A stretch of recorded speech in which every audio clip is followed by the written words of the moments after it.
Like کریں، subscribe کریں، bell icon کو دبائیں تاکہ ہماری ویڈیو سب سے پہلے آپ کے پاس پہنچ سکے۔ میرے پیارے آقا صلی اللہ تعالی علیہ وسلم کے پیارے دیوانوں، سوشل میڈیا کے ذریعے، الیکٹرانک میڈیا کے ذریعے، پرنٹ میڈیا کے ذریعے اس وقت عالمی سطح پر مسلمانوں پر ہونے والے مظالم اور مسلمانوں کے قسم پرسی کے ایام، یہ ساری چیزیں عام ہو رہی ہیں اور دنیا بھر کا مسلمان اس وقت اضطراب کی وادیوں سے گزر رہا ہے، بے چینی اور بے قراری کا شکار ہے، اور دنیا اتنی عظیم ہونے اور وسیع ہونے کے باوجود ایسا محسوس ہوتا ہے جیسے مسلمانوں کے لیے اب دنیا تنگ ہوتی جا رہی ہے۔ آخر اس کے اسباب کیا ہیں؟ اس کا علاج کیا ہے؟ وہ ہم سے کون سی غلطی ہوئی جس کی بنیاد پر ہم دنیا کے اندر اس وقت ذلت و رسوائی کے شکار اور زوال کی پگڈنڈی پر چلنے لگ گئے؟ جب تک کہ ہم اسے نہیں سمجھیں گے اس وقت تک ہم اس کا علاج بھی نہیں کر سکیں گے اور نہ کریکشن کر سکیں گے۔ ڈاکٹر اقبال ایک عظیم مفکر تھے، زمانے پر گہری نظر تھی، مسلمانوں کے حالات اور مسلمانوں کے ایشوز سے باخبر تھے۔ انہوں نے امت مسلمہ کے ضمیر کو جھنجھوڑنے کی ہزارہ کوشش کی اور اس کے بعد عالمی سطح پر مسلمانوں کے لیے مستقبل میں اٹھنے والے طوفان سے بھی انہوں نے باخبر کیا، اور پھر مسلمانوں کے زوال کے حوالے سے انہوں نے اشعار بھی کہے اور وجوہات کا انہوں نے تذکرہ بھی کیا۔ ڈاکٹر اقبال نے کہا، قوت فکر و عمل پہلے فنا ہوتی ہے، پھر کسی قوم کی شوکت کو زوال آتا ہے۔ قوموں کی شوکت کو زوال یوں ہی نہیں آتا، پہلے فکر زوال پذیر ہوتی ہے اور عمل زوال پذیر ہوتا ہے، اور اس کے بعد خود بخود یہ قوم زوال کی راہ پر چل پڑتی ہے۔ اگر اس زوال سے کوئی چیز انہیں بچا سکتی ہے یا کوئی چیز انہیں اٹھا سکتی ہے تو ایک ہی چیز ہے، فکر مصطفی صلی اللہ تعالی علیہ وسلم کو اپنا لیں تو پھر سے مولا قیادت کا تاج ان کے سر پر سجا دے گا۔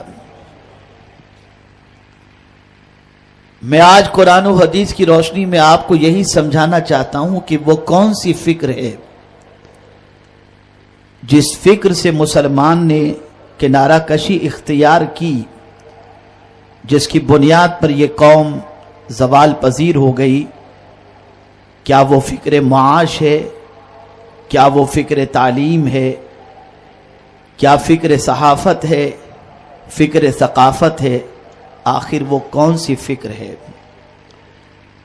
پیغمبر رحمت صلی اللہ تعالی علیہ وسلم نے اس فرش گیتی پر قدم رکھنے کے ساتھ ہی ایک عظیم فکر عطا فرمائی تھی، اور وہ فکر تھی فکر امت، کہ سرکار تشریف لاتے ہی سجدے میں جا کر رب حبلی امتی کی صدا بلند کر کے قیامت تک کے اپنے ماننے والے اور رسول اعظم کی پیدائش کا جشن منانے والوں کو سرکار نے یہ پیغام دیا کہ ولادت کے وقت سے جو میری سنت ہے وہ فکر امت ہے، اور وصال کے وقت بھی آقا کے لبہائے مبارک پر جنبش تھی۔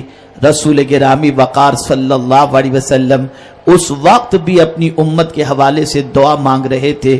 تاجدار کائنات صلی اللہ تعالی علیہ وسلم نے گویا عملی اعتبار سے دنیا کو باور کرا دیا کہ مجھے میری امت سے بے پناہ محبت ہے، اور میں اپنی امت کی فکر کے اندر اس دنیا میں تشریف لانے سے کے ساتھ سے اس دنیا سے ظاہری طور پر پردہ فرمانے تک ایک لمحے کے لیے بھی غافل نہیں رہا۔ میرے پیارے آقا صلی اللہ تعالی علیہ وسلم کے پیارے دیوانوں، اسی فکر کو لے کر صحابہ چلے، اسی فکر کو لے کر تابعین چلے، اسی فکر کو لے کر